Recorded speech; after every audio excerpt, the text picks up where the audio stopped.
All right, so let's talk about Solana. Solana's retesting the top of its range. I know there's a lot on the chart right now, but we're going to break it down step by step. So um, let's start with our long margin pressure levels, which we've gone over quite a bit here. But we see that these long margin pressure levels off of our most recent swing low down to $12.80 have fallen in line with our prior range. So if we also throw on our short margin pressure levels, we see that this range matches up with quite a bit of confluence. And what's going on here is just the leverage trading incentives in the market are shifting. So as price pushes up above this red 2x short margin pressure level, it's the point at which you can no longer short Solana on 2x leverage and hide your liquidation point above this pre FTX high where we got this big impulse move down and held resistance twice. Right, so that's essentially dictated the range. So the actual, why that the actual incentives shifting in the market and why that's dictating our range is less important than the actual, for today's discussion than the actual range itself. So I'll just draw in the range and we'll zoom in a little bit. So I want to zoom into the 4 hour and just talk about how we can trade this range. So I do think that this most recent trend line is worth bidding. You could have technically have already bid it if you're willing to draw your trend lines a little bit more, a little less conservatively. Rather, we may have already run into it. So maybe a local bottom is in. I don't know, but I get more comfortable bidding the least conservative way to draw this trend line, which is just from the two low points on the trend.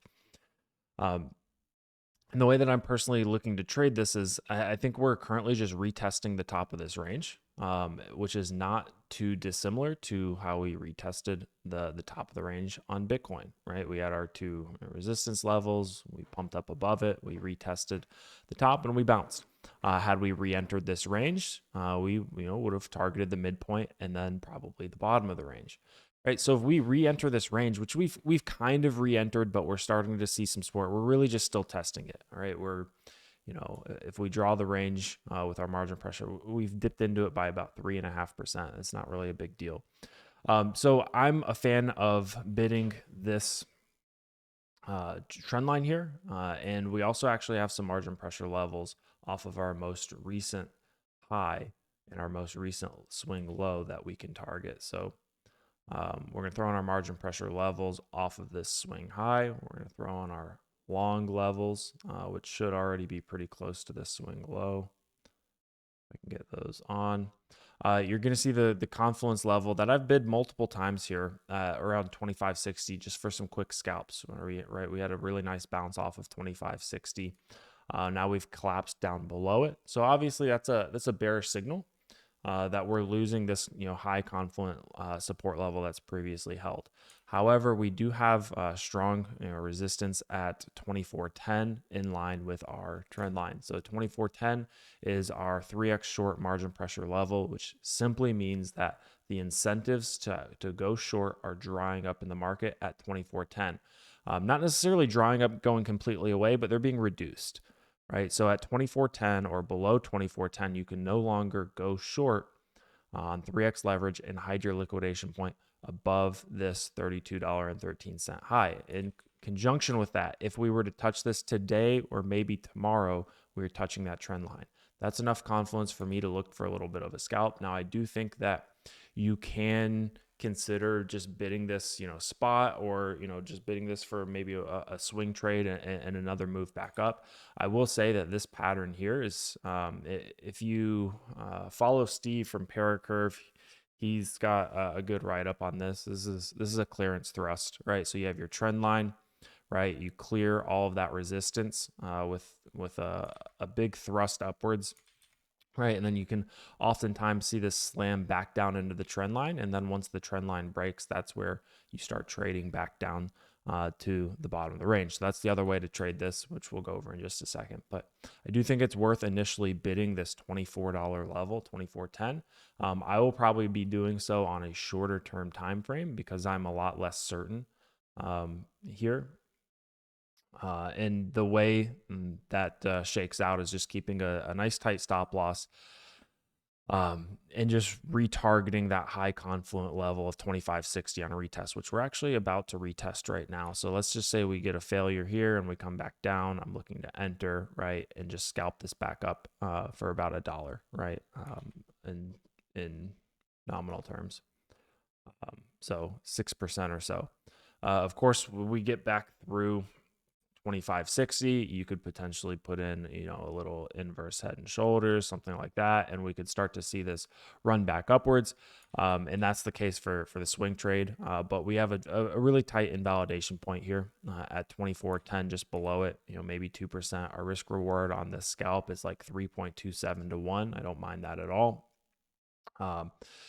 So if this breaks the trend line, if this doesn't hold, which this could just, if we get stopped out on this trade, we're just looking for this to break through the trend line, fail a retest, right? And then we're looking to just short this back down, probably to the midpoint of our range, which could be around 21, 22, potentially all the way back down to 18, 19, right?